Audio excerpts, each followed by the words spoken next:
Hi, and welcome back to Mathemagics. I hope you've been having a great day.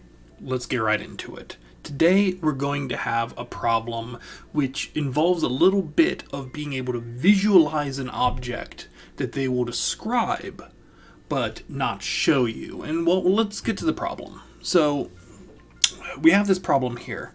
A circle with center L contains points J and K. All right. Circle L is dilated by a factor of 2, all right, that's important sounding, resulting in a new circle with center P, all right?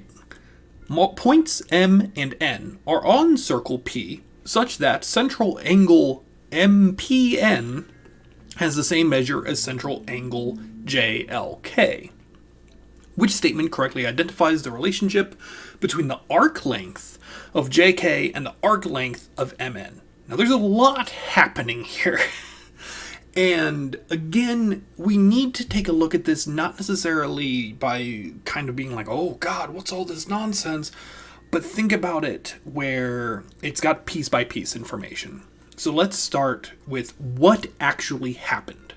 So you have a circle L and a circle P. And the circle L was dilated by a factor of 2. Okay, so that tells us that both circles, point L and point P, are the same point.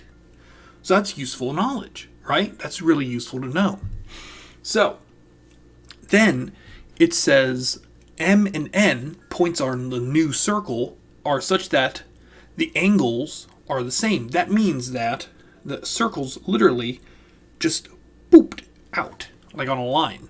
And I can show you that with this example. So I know it got rid of the thing. I'm sorry. But take a look at this. So we have LP, and I can bring this down. So we have the center of our circle, and circle L is this little guy, and then circle P is this big guy right here. And it was dilated by a factor of 2, so literally doubled in size. And it might not be exactly doubled, I'm sorry.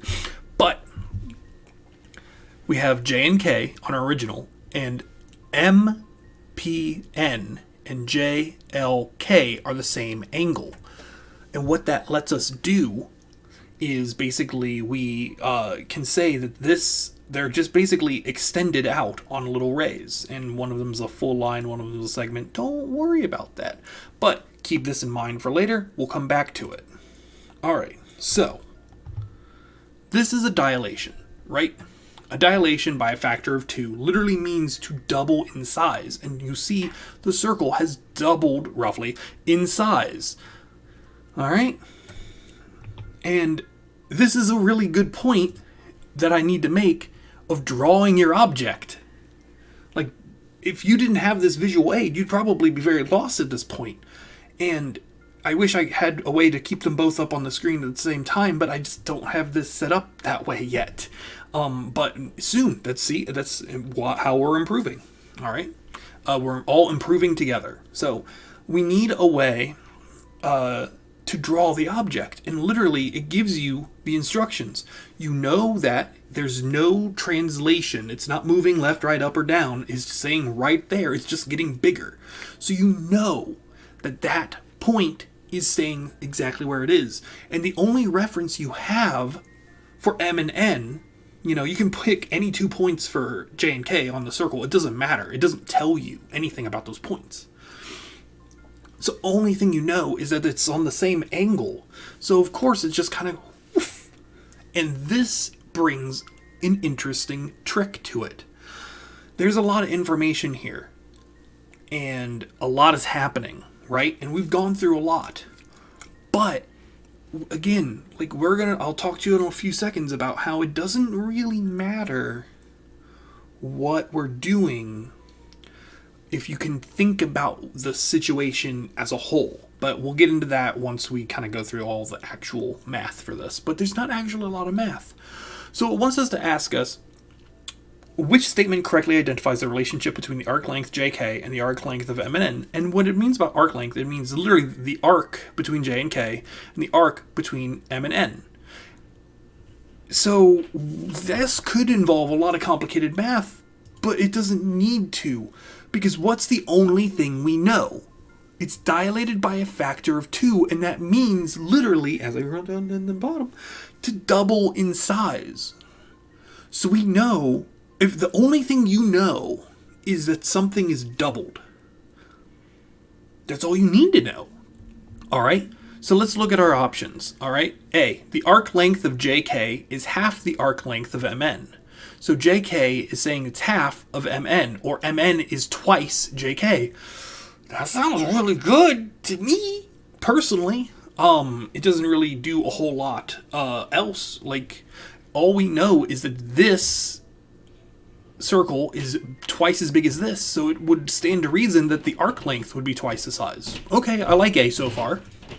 The arc length of MN is half the arc length of JK. Well, that doesn't make any sense because we drew the object. Incredible. We're geniuses today. The arc length of JK is a quarter of the arc length of MN. Well, a quarter doesn't make any sense. Why would something be a fourth if the only thing we've done is increase by 2? All right. If we had a dilation by a factor of 4, then that would make sense. But we dilated by a factor of 2. And so a quarter doesn't make any sense. And MN is a quarter the length of JK. Well, MN's the bigger one, so it doesn't matter.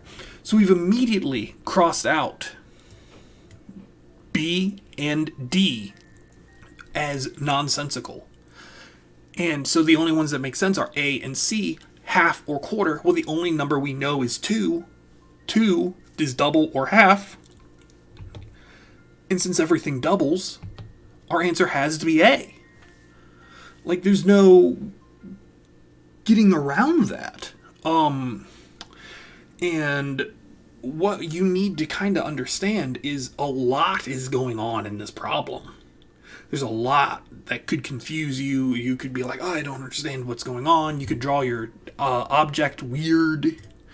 Like, M could be, way over here, and J kind of fell off. But you understand the point, right? Like you could have M all the way over here.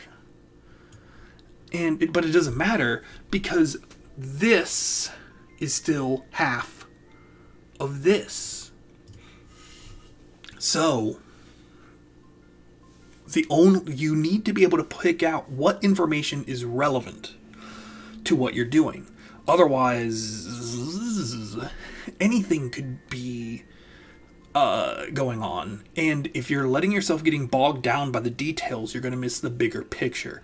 Now, we haven't talked a whole lot about the actual structure of the Ohio State test, and I'm going to be putting that probably in the video with the reference sheet, and we'll talk about that later. But you don't have a lot of time to spend per problem. Maybe a maximum average of like 3 to 5 minutes per problem. And that sounds like a lot of time, but it really isn't. So we'll go through that process together a little bit later. But I hope that this was a useful use of your time, and we will see you next time. Have a great day, everyone.